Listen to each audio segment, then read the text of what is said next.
Guys, I got to admit here, you guys know I love the New Day, but last week I was on Twitter and I decided that Kofi Kingston's career needed a little shot in the arm. He needed a little bit of help. So I was nice enough to offer him a spot here on the show to come onto my gaming show, and I would teach him how to play the new Mortal Kombat game so that he wouldn't constantly lose to Xavier Woods. And how did Mr. Kingston decide to reply? Like this. It's a new day. Yes, it is. Is that how it's gonna be, Mr. Kingston? Fine, no problem there. The gloves are off. It doesn't matter where we do this. It could be on first thing in the morning. It could be over on up, up, down, down. It could be behind closed doors. I don't care about the views. I don't care about those sweet, sweet YouTube dollars. All I care about is beating your ass. For everyone else, welcome to my Raw reactions. First thing in the morning. So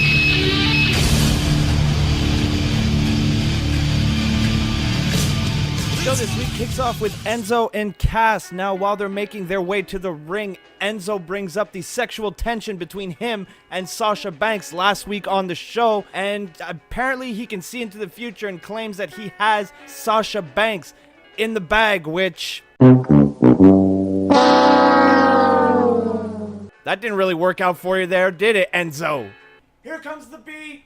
Enzo then complains about Chris Jericho attacking him after their match last week live on Raw, hitting him with a code breaker, and then proceeds to tell Mr. Jericho that he is going down. Jericho tells Enzo that the only reason he's still in the WWE is because he has Big Cass to clean up all of his messes. Jericho takes this time to inform Enzo and Cass that now Jericho has someone to watch his back. And that's when the greatest gift of professional wrestling makes his appearance at the top of the stage. Mr. Kevin Owens joins us live. Jericho then calls himself and Kevin Owens close Canadian brothers, and that no matter what Jericho does, Kevin Owens has his back. Enzo and Cass then compare Chris Jericho and Kevin Owens to Bert and Ernie in the bath. Make sure you take your rubber duck because it's your bath time. You can find me in the tub with my Mr. Bob. Listen to this pretty sound. It comes from my rubber duck. To which Chris Jericho replies, only stupid idiots would find that funny. Kevin Owens then proceeds to destroy everybody on the microphone because that's exactly what he does. And all this talking finally led to a match between Chris Jericho and Enzo Amore. Now, Jericho spent most of this match in complete control of Enzo Amore, no doubt thanks to all the expert advice he was getting from Kevin Owens ringside. In fact, Owens was so important in this match that when Enzo looked like he was going to build a little bit of momentum, Kevin Owens shut that shit down before Enzo Amore could even get going. There were even points in this match where Chris Jericho seemed to have a nice little bow wrapped around it, locking in Enzo Amore into the walls of Jericho, but Enzo was able to crawl his way to the bottom rope, forcing Jericho to break the hold. The action eventually spilled to the outside, and I think at this moment in time, Enzo Amore lost a contact lens because when Enzo was trying to get back into the ring, Kevin Owens grabbed onto his leg to try to get his attention, no doubt to return Enzo's property. Now, upon re-entering the ring, Jericho hits a code breaker on Enzo Amore and looks like he's going to pick up the win when that sore loser, Big Cass, comes in and kicks Jericho's head off, causing the DQ. I hate it when people like Big Cass just can't handle that his tag team partner is gonna lose and break the rules. You would never see my boy Kevin Owens do that. After the match, Enzo and Cass challenged Kevin Owens and Chris Jericho to a match at SummerSlam, which they quickly accept. Backstage now with Mick Foley and Sasha Banks. Sasha informs Mick that she wants the match at SummerSlam to be a handicap match because she figures with Dana Brooke running around ringside, it's gonna be 2-on-1 anyway. Might as well make it official. Mick Foley counters by making a match for later tonight on Raw between Sasha Banks and Dana Brooke. Now, if Sasha beats Dana, the match at SummerSlam will be one-on-one. Dana Brooke will be barred from ringside. If Sasha Banks loses against Dana Brooke tonight, the match at SummerSlam will officially become a handicap match. Next, we got Braun Strowman versus a man without the ability to speak. So the first week, we took on a guy with no chin. Second week, we took on a guy who clearly had some sort of head trauma. And now this week, Braun Strowman is going to beat the shit out of a mute. Awesome. Braun Strowman kicked his ass. Up next, we go backstage with Mick Foley and Puffy, P. Diddy, Sean fucking Combs, whatever the fuck he's calling himself this goddamn week. Basically, I instantly blocked this segment out of my memory. Didn't form gray matter. Fuck it, moving on. We got the rematch that absolutely nobody asked for. Titus O'Neil versus Darren Young. I care so little about this feud, I couldn't even keep my eyes open when I announced the match.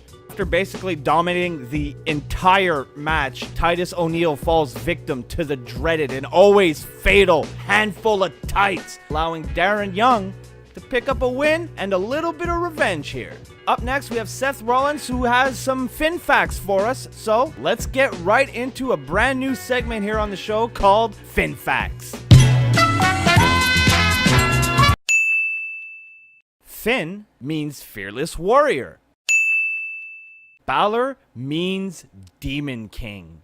This has been your humble host, Eric, with Finn Facts. Then, for some reason, Rollins says that his name should be Rambo Apocalypse, which I have to agree with him. It's a much better name than Seth Rollins. Rambo Apocalypse versus Finn Balor. It fucking sells itself. Went on for a while, but I honestly can't handle it when grown fucking men start bitching all the time. So to sum it all up, he said he's gonna walk out of SummerSlam the WWE Universal Champion. Like, what else was he gonna say? We all knew the entire point of this goddamn promo was so that at the end he could say, I'm gonna walk out of SummerSlam the Universal Champion. That voice is hard to do. Next, we got a match between Sheamus and Cesaro. Now, I felt this was surprisingly one-sided in Cesaro's favor. Sure, you had brief moments of offense from Sheamus, but overall, I felt Cesaro was the complete dominant one of this match. The finish here was a little bit weird, and I felt it kind of hindered the match, but what basically happened was you had the referee caught between Sheamus and Cesaro. When Sheamus went to attack Cesaro, he inadvertently hit the referee in back of the head, sending the ref tumbling down like he had just been shot in the face. Sheamus went for the cover. The referee was in a coma, so we obviously didn't see it. Then when Sheamus picked up the referee and started arguing with him, Cesaro snuck in from behind, rolled him up, and picked up the 1, 2, 3 and the win. Wrap yourselves in, guys, because we got the Dudley Boys versus Neville and a mystery partner who turned out to be none other than Sin Cara. That's how excited I am about it. Look how dead my eyes are.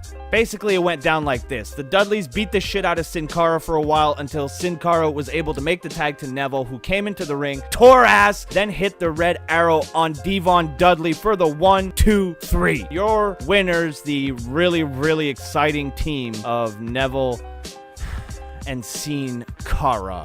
We got Lana and Rusev's wedding celebration next. That was a thing that happened. Now, WWE weddings are usually really, really cringeworthy and a pain in the ass to watch, and this one was honestly no different. I was fucking desperate for Kane's music to hit, to have him come down to the ring, tombstone the fucking cake, and have us all move on with our lives, but that's not what I got. Instead, I got Roman Reigns making his way down to the ring, practicing his best amateur comedy routine, which sucked. Then him and Rusev tussled for a while.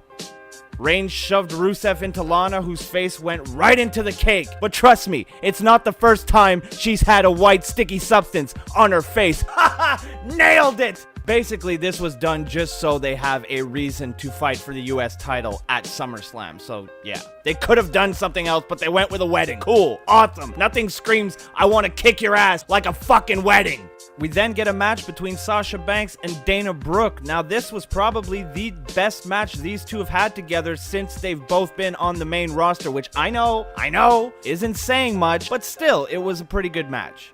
Now, that pesky Charlotte did try to get involved in this match, and in fact, she did, except she missed Sasha Banks and ended up clocking Dana Brooke, giving Sasha the opening she needed to set Dana Brooke up in the corner, hit her with the double knees, and pick up that sweet, sweet 1, 2, 3. The match at SummerSlam will be a one-on-one match between Sasha Banks and Charlotte. Kofi Kingston versus Luke Gallows next. Now, this was another short match featuring the New Day in the club. I don't know what it is about these guys, but their matches can't go over 2 minutes, I guess. Anderson provided a distraction. Gallows took advantage, and he pinned the shit out of Kofi. There you go. That's your match. Thanks for coming. Fuck off! After the match, the club tried to destroy Kofi Kingston's testicles, which I guess is their new gimmick now.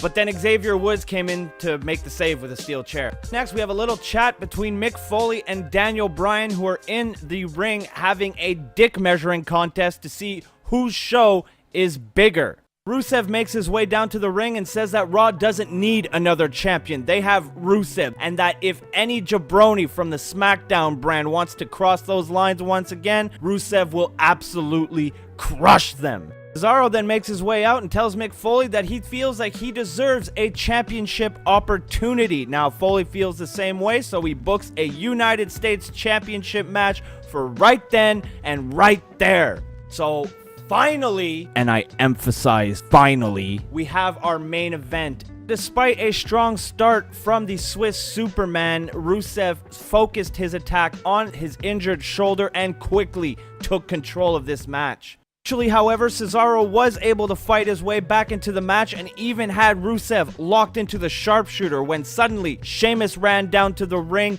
and distracted Cesaro. This gave Rusev the opening he needed to nail a super kick on the Swiss Superman. In all the chaos, the referee ended up caught in the crossfire and got taken out, which gave Sheamus the opportunity to hit a brogue kick on Cesaro, which Rusev followed up with a super kick. The referee exited his coma and was able to count the 1, 2, 3. Your winner and still United States champion, Rusev. After the match, Roman Reigns came flying from out of nowhere and nailed Rusev with a spear, then calmly made his way to the back to end Monday Night Raw. There you have it, guys. My Raw reactions for the week. I felt this show wasn't as strong as the 2 previous weeks since this whole new era thing started, but had some bright spots. Cesaro, Kevin Owens, and Jericho becoming a tag team. Enzo Amore on the mic. All good stuff. If you enjoyed the video, hit that like button. If you want to join the Broski Club, hit that subscribe button. Go follow me on Twitter at MTLBroski. Go give the Facebook fan page a like at facebook.com/FTITM. Go check out my broskies over at kayfabetoday.com for all kinds of great wrestling related articles. It's the only website you'll ever need to visit ever again. And until next Tuesday morning, guys, these have been my Raw reactions first thing in the morning.